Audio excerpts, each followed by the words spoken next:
Admiral Kethvar's mandibles clicked in what the other species had learned to recognize as amusement. The holographic display showed the approaching human fleet, a mere 50 vessels against the Galactic Council's armada of 3,000. The Saphirian's compound eyes glittered as he gestured dismissively at the tactical readout. "Look at them," he chittered to the assembled war council aboard the flagship Eternal Dominion. "They approach in formation, as if this were some primitive atmospheric battle. No void shields, no quantum torpedoes, no reality warping generators. How did such a backward species even achieve faster than light travel?" General Voxtar, the Krillian representative, rumbled his agreement.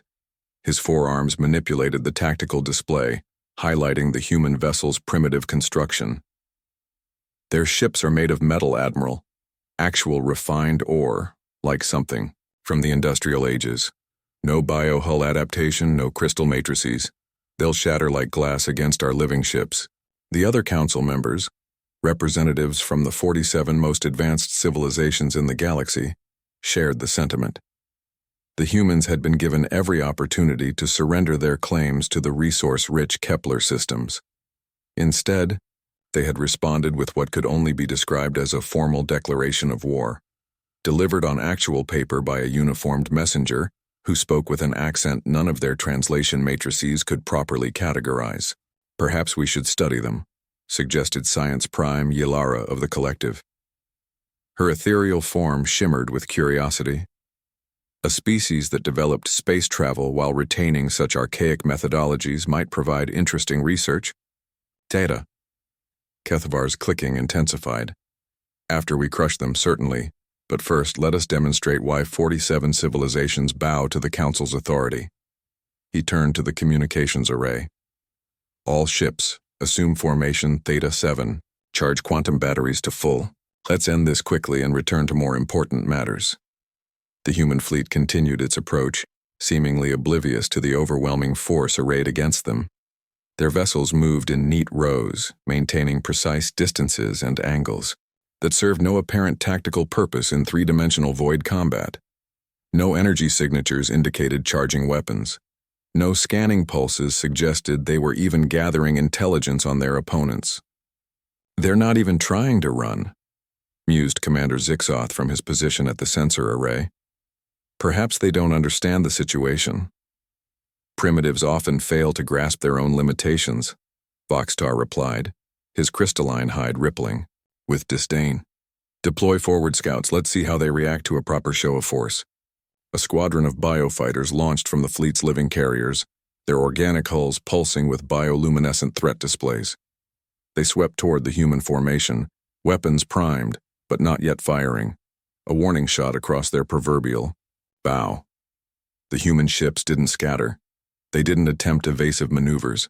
Instead, they simply disappeared. For a moment, the Council bridge fell silent. The biofighters swept through empty space, their pilots reporting no debris, no energy, signatures, no trace of the 50 human vessels that had been there seconds before.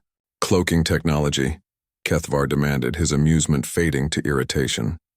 "No energy signatures consistent with known stealth systems," Zixoth reported, his sensor tendrils writhing with confusion. "No gravitational distortions, no quantum fluctuations. It's as if they simply ceased to exist." Then the lights went out. Not just the bridge lights, everything. Every system aboard the Eternal Dominion went dark simultaneously. The gentle hum of the life support systems faded to silence.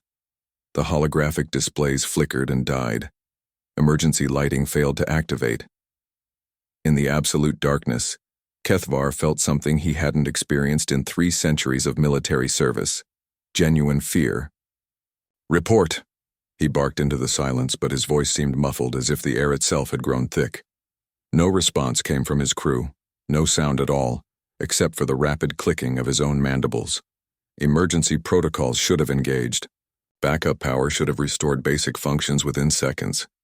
Bioneural networks should have rerouted around any damage automatically.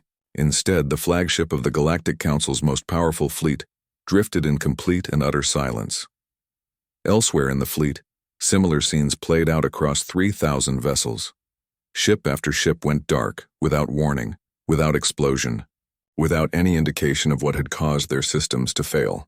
Crews found themselves trapped in absolute darkness aboard vessels that no longer responded to any commands. In the depths of space, where the human fleet had vanished, something moved. Not ships in the traditional sense. No hulls reflected starlight. No engines left thermal signatures.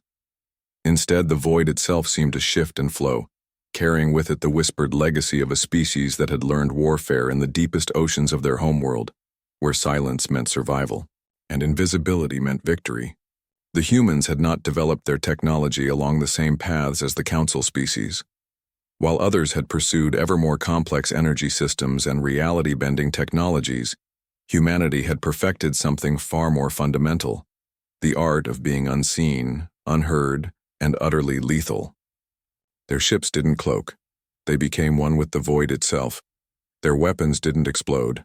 They simply made things stop working. Their warfare wasn't about overwhelming force or technological superiority. It was about patience, precision, and the understanding that sometimes the most effective weapon was the one your enemy never saw coming. As the Eternal Dominion continued its silent drift through space, Admiral Kethvar's final coherent thought before the hibernation fields activated was a grudging recognition. Perhaps the Council had underestimated more than just human tactics. Perhaps they had underestimated what it truly meant to be human.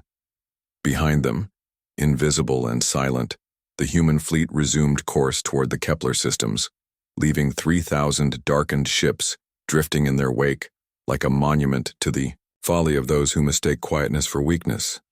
The Council had laughed at human tactics. They weren't laughing anymore.